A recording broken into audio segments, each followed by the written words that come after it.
Bonjour petit lutin, petite lutine, voici les énergies pour les signes d'eau, cancer, scorpion et poisson. Alors d'ordre général, on voit que vous allez avoir un deal, une association, une collaboration, que cette association est très protégée. Cette collaboration doit voir le jour, vraiment le côté du charisme, de la beauté de ce duo.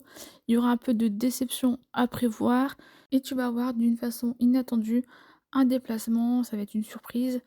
Ça peut concerner également le foyer, ça peut être un déménagement ou une mutation, enfin voilà, on voit du déplacement par rapport au foyer.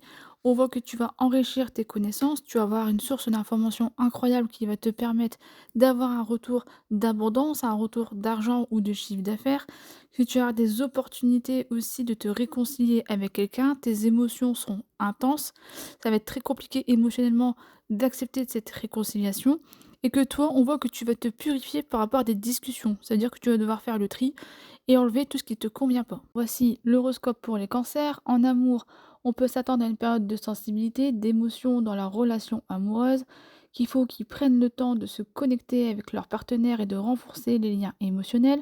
En argent, les cancers devraient être plus prudents avec leurs finances et éviter les dépenses impulsives. Une gestion financière émotionnelle peut être bénéfique. En travail, les cancers peuvent s'attendre à une période de créativité et d'intuition au travail. Utilisez vos compétences émotionnelles pour résoudre les problèmes et atteindre vos objectifs. Et niveau familial, les relations seront probablement très importantes pour les cancers. Prenez le temps de vous connecter avec vos proches et de renforcer les liens familiaux. Pour les scorpions, en amour, on peut s'attendre à une période de passion et d'intensité dans leur relation amoureuse. Prenez le temps de vous connecter avec votre partenaire et de renforcer vos liens émotionnels. En argent, ça devait avoir une énergie un peu plus de prudence avec les finances et éviter les dépenses excessives. Une gestion financière stratégique peut être bénéfique. En travail, on peut s'attendre à une période de détermination et de persévérance au travail. Utilisez vos compétences analytiques pour résoudre leurs problèmes et atteindre vos objectifs. En famille, on peut être complexe en ce moment pour les scorpions. Prenez le temps de communiquer ouvertement avec vos proches et de renforcer vos liens. Et pour les poissons, en amour, ils peuvent s'attendre à une période de romance et de rêve dans leur relation amoureuse. Prenez le temps de vous connecter avec votre partenaire et de renforcer les liens émotionnels.